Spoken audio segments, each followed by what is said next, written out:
Hi everyone, मैं हूँ राहुल चौहान और आज मैं आपको बताऊंगा कि वन पीस के 1128वें एपिसोड में क्या होगा। तो एपिसोड की शुरुआत में एटलस सभी पैसिफिस्टा से कहती है कि तुम्हारा नया मिशन है कि सभी नेवी सोल्जर्स जो इस आइलैंड पे हैं उन सबको मार डालो।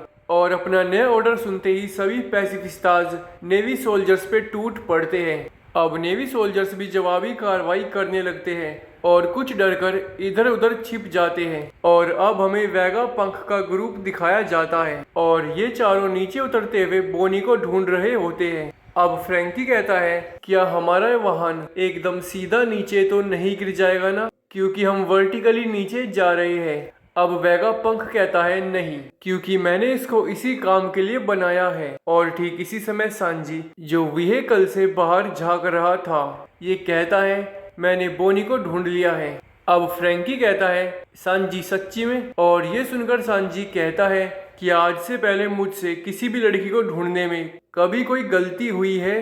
अब वेगा पंख कहता है, मुझे नहीं पता कि लड़कियों को ढूंढने की तुम्हारी पावर कितनी साइंटिफिक है, पर मुझे तुम पे पूरा विश्वास है। अब सांजी कहता है, मैं तुम्हारे विश्वास की कदर करता हूँ, पर तुम्हारा ये व्हीकल मेरे जलते दिल के सामने बहुत स्लो है, तो मैं बोनी को लेकर आता हूँ। और अब सांजी इस व्हीकल में से बाहर निकलकर बोनी के पास जाने लगता है। दूसरी तरफ हमें बोनी को दिखाया जाता है और ये अभी भी नेवी के सोल्जर्स से लड़ रही होती है। और कुछ नेवी सोल्जर्स को तो ये अपनी पावर का यूज करके उनकी मौत होने का एहसास करवाती है।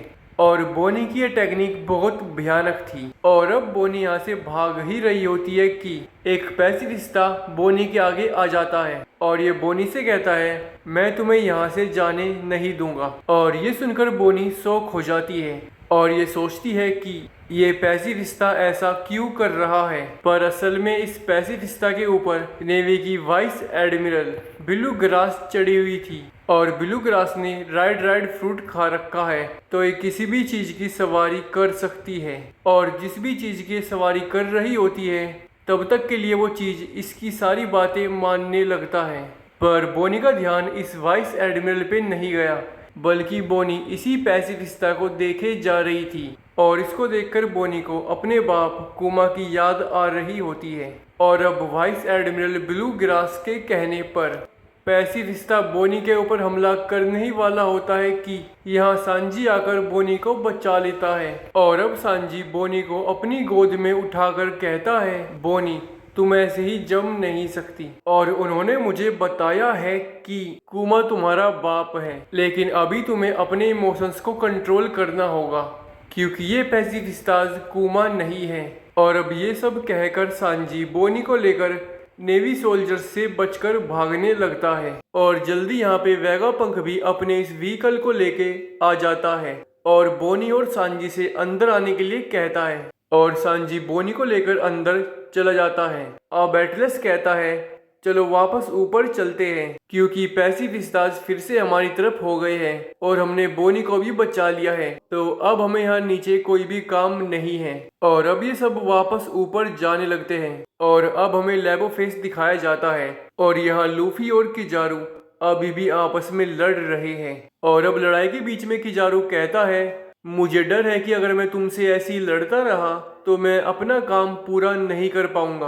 और अब लूफी कहता है, मैं यही चाहता हूँ और इसीलिए मैं तुमसे लड़ रहा हूँ। और अब किजारू, ये तो बड़ी समस्या है, बोलकर यहाँ से भाग जाता है। अब लूफी चिल्लाता है, अरे ओ वापस आ यहाँ पे। पर किजारू पे इसका कोई असर नहीं होता।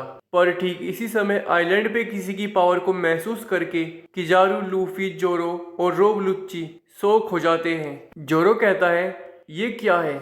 और अब हमें जिम्बे का रिएक्शन दिखाया जाता है और जिम्बे कहता है, ये कैसी अद्भुत शख्सियत है। दूसरी तरफ नामी, उसोप और चोपर स्टासी और रोबिन को स्ट्रेचर पे ले जा रहे होते हैं। और अब हमें नेवी के एक वाइस एडमिरल की रिएक्शन दिखाई जाती है और इस अद्भुत शख्सियत को महसूस करके ये कहता है, मुझसे मत कहना कि यहाँ पर उनमें से कोई आ गया है। और अब ये अद्भुत शख्सियत कहती है, सभी पैसिफिस्टाज, तुम्हारे न्यू ऑर्डर्स है कि अब तुम्हें कुछ भी नहीं करना है। और अब सभी पैसिफिस्टाज शांत हो जाते हैं और अब एटलस पैसिफिस्ता से कहती है, तुम लोगों ने हमें अचानक से प्रोटेक्ट करना क्यों बंद कर दिया? क्या तुम लोग अपना ऑर्डर भूल गए हो? और हम वेगापंक से बड़ी अथॉरिटी तो सिर्फ 5 एल्डर्स के पास है और उनमें से तो कोई यहाँ होगा नहीं। और ठीक इसी समय इस आइलैंड पे एक मैजिक सर्कल आ जाता है और इसको देखकर तो नेवी के सोल्जर्स भी डर जाते हैं। और इस मैजिक सर्कल को देखकर वेगापंक और सांजी वाली टीम जल्दी से आइलैंड के ऊपरी हिस्से में जाने की कोशिश करने लगती है। और अब एग हेड आइलैंड पे अनाउंस होता है कि 5 एल्डर्स में से एक सैटर्न यहाँ आ रहे हैं। तो सभी नेवी सोल्जर्स जो कैप्टन से कम के पद के हैं वो इस एरिया से हट जाओ और गलती से भी एल्डर सैटर्न को देख मत लेना, वरना तुम लोगों को बख्शा नहीं जाएगा। और ये सुनकर वेगापंक सांजी और दूसरों को बताता है कि इस दुनिया में ओधे में सबसे बड़े और सबसे पावरफुल 5 एल्डर्स ही हैं। और ये सुनकर फ्रैंकी कहता है, क्या?